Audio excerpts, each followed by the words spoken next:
छात्रों, आज हम भारतीय समाजशास्त्री जी.एस. घुरिये के जीवन चित्रण एवं उनकी प्रमुख कृतियों के बारे में विस्तार से अध्ययन करेंगे। भारत में समाजशास्त्र में गोविंद सदाशिव घुरिये का नाम बड़े सम्मान के साथ जुड़ा हुआ है।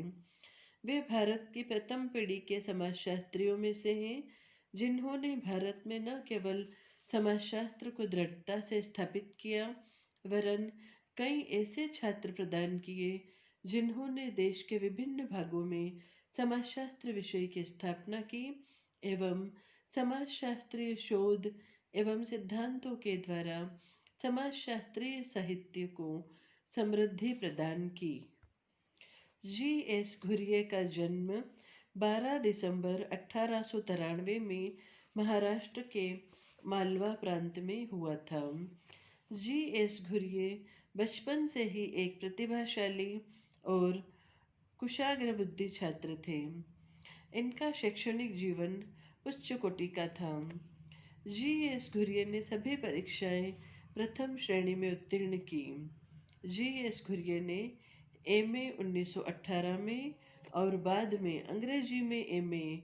एल्फिंस्टन महाविद्यालय मुंबई से प्रथम श्रेणी में प्रथम स्थान में उत्तीर्ण करके स्वर्ण पदक प्राप्त किया।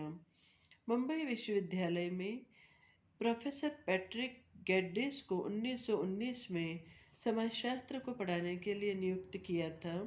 उस समय घुरिये एल्फिंस्टन महाविद्यालय में संस्कृत के प्राध्यापक थे और गेडिस के भाषणों को सुनने जाया करते थे। ब्रिटिश विश्वविद्यालय में समाजशास्त्र में प्रशिक्षण प्राप्त करने के लिए गेडिस ने घुरिये का चयन किया। इनकी सिफारिश पर घुरिये को लंदन भेजा गया। घुरिये पहले तो प्रोफेसर एल.टी. होबहाउस के साथ कुछ समय तक अध्ययन करते रहे। उसके बाद आप W.R.H. रिवर्स के पास अध्ययन के लिए कैम्ब्रिज विश्वविद्यालय चले गए। वहाँ जी.एस. घुरिये ने अनेक लेख लिखे।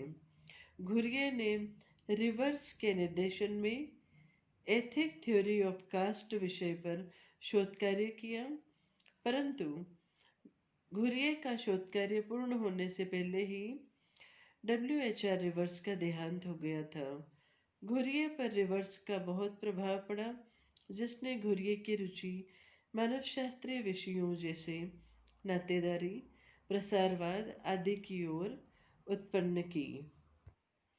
1923 में घुरिये कैम्ब्रिज विश्वविद्यालय से डॉक्टरेट की उपाधि ग्रहण कर भारत लौट आए। 1924 में उन्होंने बम्बई विश्वविद्यालय के समाजशास्त्र विभाग के रीडर एवं विभागाध्यक्ष पद पर नियुक्ति प्रदान की गई। 1934 में घुरिये को प्रोफेसर के पद पर नियुक्त किया गया तथा 1959 में वे मुंबई विश्वविद्यालय से सेवानिवृत्त हुए। इसके बाद भी उनकी सेवाएं लेने के लिए बम्बई विश्वविद्यालय ने उनके लिए प्रोफेसर एमेरिट्स का एक नया पद सृजित किया। घुरिये ने 25 से भी अधिक पुस्तकें लिखी हैं। उन्होंने 800 एम.ए. छात्रों को कार्य एवं 87 छात्रों को डॉक्टरेट हेतु शोध कार्य के लिए निर्देशित किया। घुरिये के लेखन में इतिहास, मानवशास्त्र और समाजशास्त्रीय परंपराएं विद्यमान हैं। उन्होंने स्वयं ने ही नहीं वरन अपने छात्रों को भी अनुभवाश्रित अध्ययन एवं अनुसंधान करने के लिए प्रेरित किया। उन्होंने भारत के अनेक समाजशास्त्र के अध्यापकों को शिक्षा दी। वे एंथ्रोपोलॉजिकल सोसाइटी ऑफ बॉम्बे के 1945 से 50 तक अध्यक्ष भी रहे।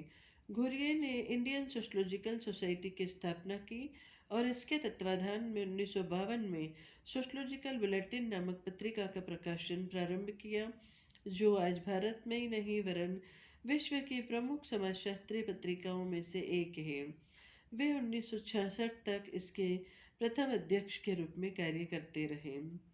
घुरिये ने अनेक पुस्तकें लिखी हैं, जो इस प्रकार हैं: दी Aborigines, So-Called and Their Future, 1943. Indian Sadhus, 1953. Caste and Class in India, 1961. Cities and Civilization 1962, Family and Kin in Indo-European Culture 1962, The Scheduled Tribes 1963, Culture and Society 1963, Anthropo-Sociological Papers 1963, Social Tensions in India 1968, Race Relations in Negro Africa, I and Other Explorations 1973, Vidar India 1974, India Recreates Democracy 1978, Vedic India 1979। Ghurye ने अनेक विषयों पर लिखा है और उन्होंने जो अध्ययन पद्धति अपनाई है वह ऐतिहासिक एवं भरतशास्त्रीय पद्धति है। घुरिये ने अपने सभी अध्ययनों में तुलनात्मक ऐतिहासिक अध्ययन पद्धति का उपयोग किया है। तुलनात्मक ऐतिहासिक अध्ययन पद्धति में घुरिये ने उन सभी समाजशास्त्रियों को जो उनके विद्यार्थी रहे हैं या वे लोग जो उनके सिद्धांत से प्रभावित थे सम्मिलित किया जा सकता है। यह पद्धति घुरिये एवं उनके शिष्य समाजशास्त्रियों के विशाल एवं समृद्ध योगदान पर आधारित है। इस पद्धति में भारतीय इतिहास एवं महाकाव्य जैसे परंपरागत स्वरूपों को आधार माना है। इसलिए घुरिये की इस अध्ययन पद्धति को भारत विद्याशास्त्र या वाग्मय परिप्रेक्ष्य के नाम से जाना जाता है। घुरिये ने अपने समाजशास्त्रीय विश्लेषण में अनेक विषयों की विवेचना की है एवं भारतीय समाज का गहन अध्ययन प्रस्तुत किया है। उन्होंने जाति व्यवस्था, नातेदारी प्रथा, सौंदर्य शास्त्र, वेशभूषा का गति विज्ञान, भारतीय नगर, ग्रामीण समाज में होने वाले परिवर्तन, सभ्यताओं एवं नगरीय समुदायों के अंतर संबंध, भारतीय आदिवासी एवं प्रजाति, भारतीय साधुओं एवं सभ्यताओं का तुलनात्मक अध्ययन किया है। ज्ञान तथा मूल्यों के सिद्धांत आदि कुछ ऐसे विषयों का अध्ययन किया है जो निसंदेह भारतीय समाजशास्त्र की दृष्टि से अत्यधिक महत्वपूर्ण है। भारतीय संस्कृति और समाज के विभिन्न पक्षों के अन्वेषण में घुरिये ने भारत विद्याशास्त्र के स्रोतों का प्रयोग किया है। उनका भारतीय साधुओं 1964 और धार्मिक चेतना 1965 तथा दो ब्राह्मणवादी संस्थाओं के रूप में गोत्र एवं चरण 1972 नामक अध्ययनों में भारत के पौराणिक एवं कई धार्मिक ग्रंथों का प्रयोग किया गया है।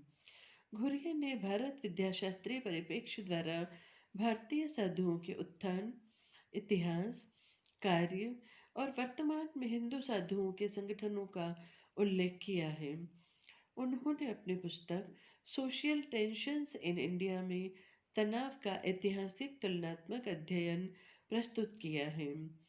G.S. घुरिये ने अपनी पुस्तक सिटीज एंड सिविलाइजेशन में नगरों के प्राकृतिक इतिहास, अमेरिका एवं इंग्लैंड के नगरों का इतिहास, भारत के नगरों की स्थिति एवं उनकी वृद्धि, नगर राजधानियों के रूप में तथा विशाल नगरों के रूप का उल्लेख किया है।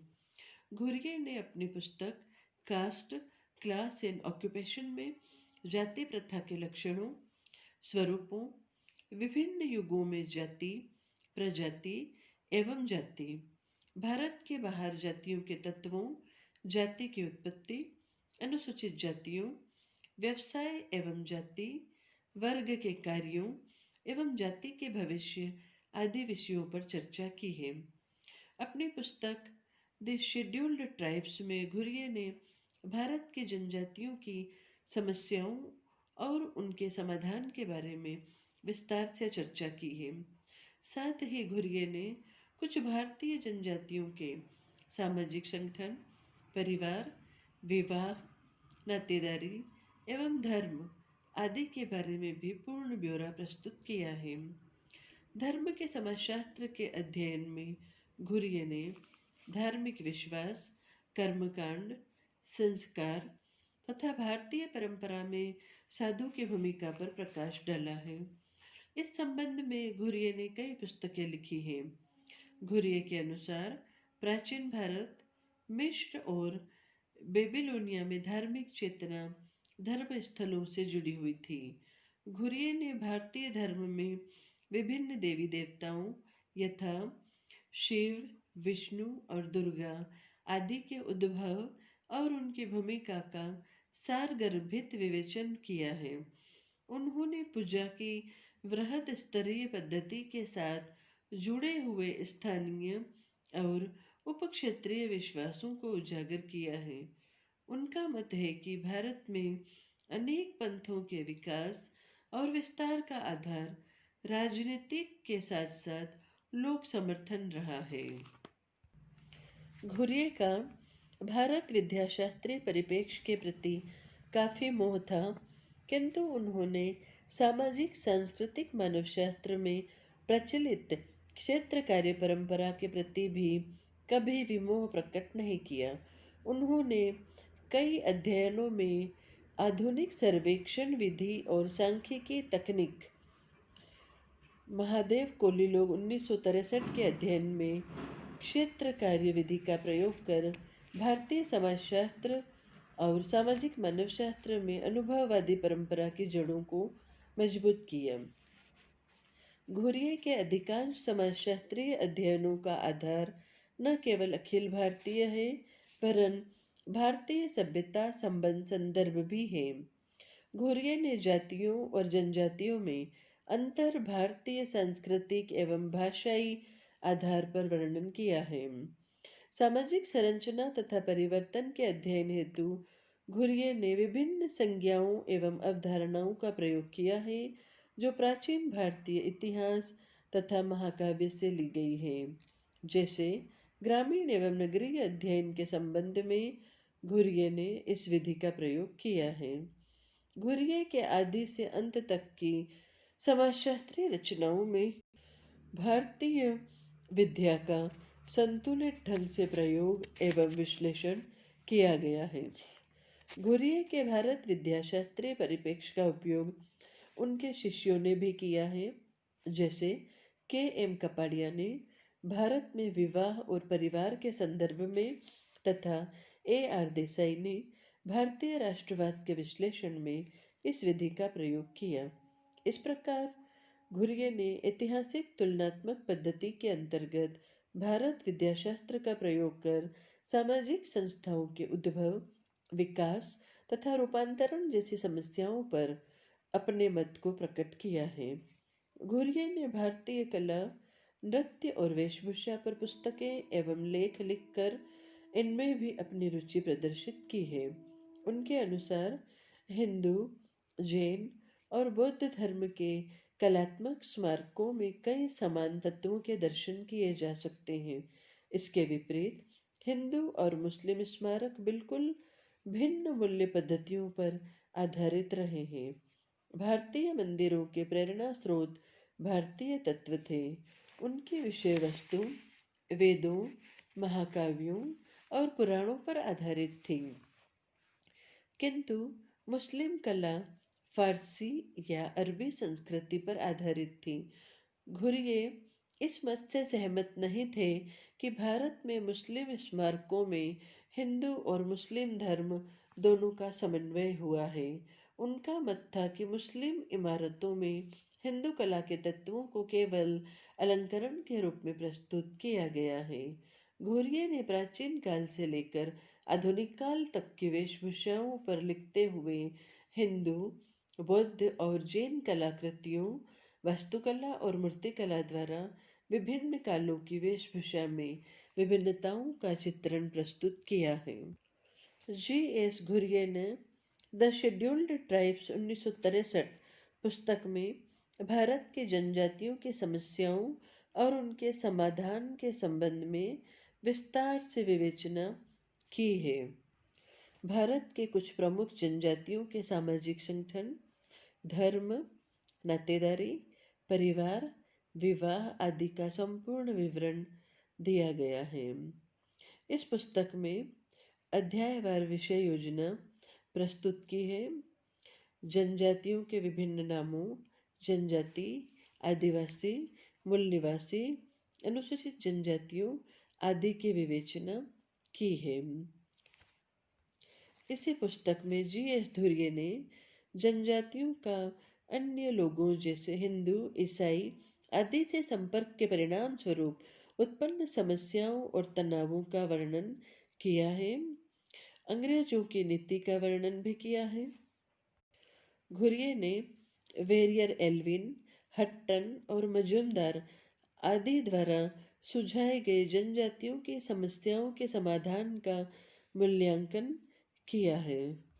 घुरिये का मानना था कि जनजातियों को सामाजिक, धार्मिक, सांस्कृतिक और आर्थिक सभी समस्याओं के समाधान के लिए हिंदू समाज के साथ आत्मसात करना चाहिए।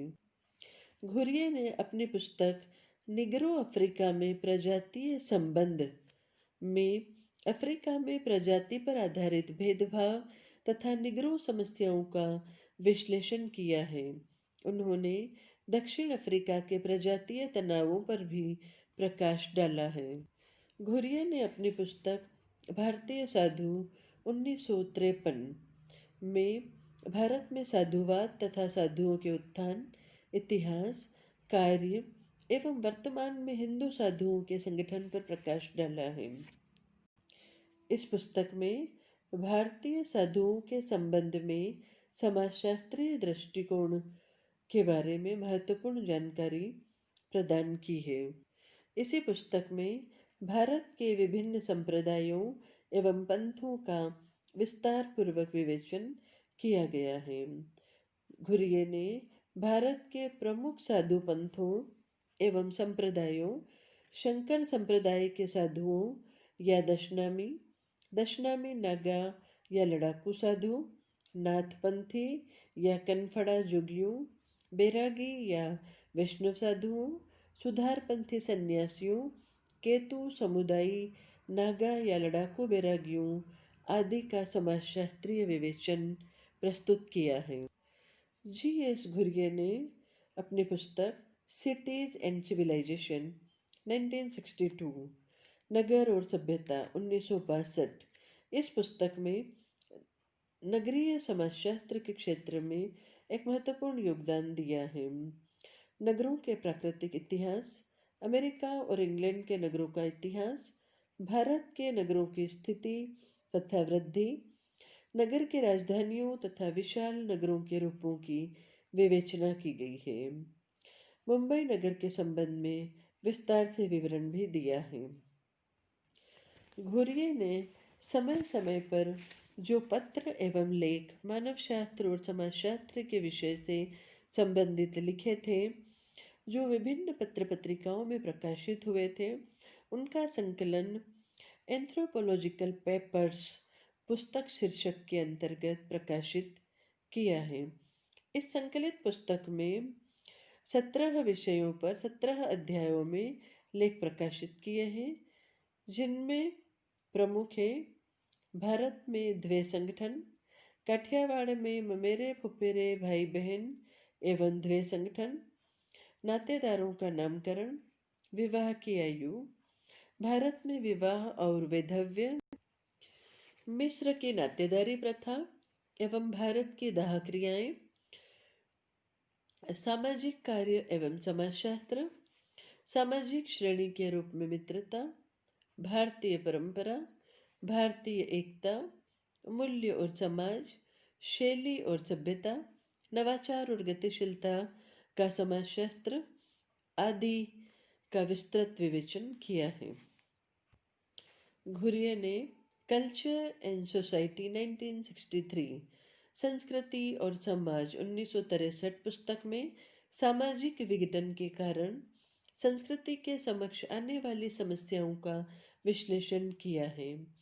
घुरिये ने हवेली तालुका के 111 गांवों का लोक नगरीय अविच्छिन्न की परंपरा में पारिस्थितिकीय को ध्यान में रखकर अध्ययन किया है। घुरिये ने संपूर्ण हवेली तालुका को समुदाय कहा है।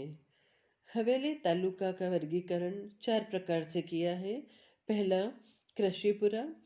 हवेली में 8 गांव 3000 या उससे अधिक जनसंख्या के थे। उन्हें कृषिपुरा की संज्ञा दी है। दूसरा, जिनकी जनसंख्या 2000 से 3000 के बीच थी, उन्हें घुरिये ने ग्राम राजा की संज्ञा दी। ऐसे ग्राम राजा 10 थे। जिनकी जनसंख्या 1000 से 2000 के बीच थी, उन्हें महाग्राम की संज्ञा दी। ऐसे 34 महाग्राम थे। जिनकी जनसंख्या 500 से कम थी, उन्हें घुरिये ने खेतका या छोटे गांव कहा है। ऐसे 20 गांव थे।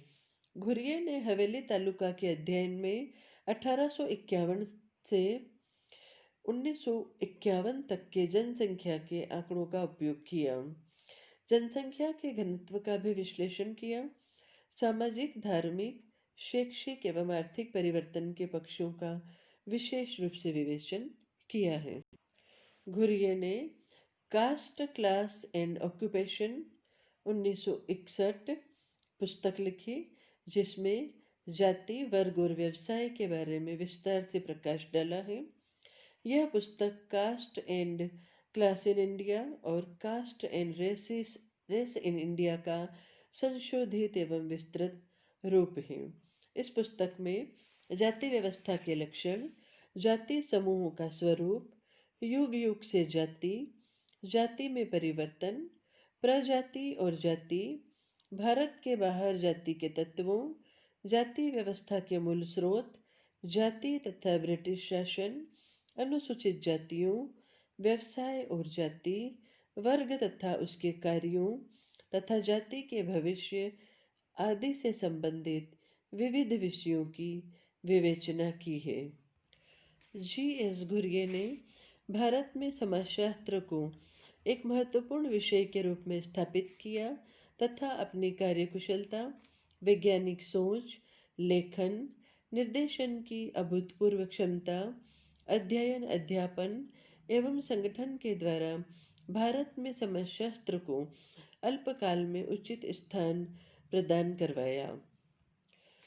घुरिये ने भारतीय समाज से संबंधित समाजशास्त्रीय शोध तथा सिद्धांतों के निर्माण द्वारा समाजशास्त्रीय साहित्य का विकास किया तथा अपने शिष्यों द्वारा अंतर्राष्ट्रीय स्तर के अनुसंधान करवाकर भारतीय समाजशास्त्रियों की एक समृद्ध पीढ़ी का विकास किया।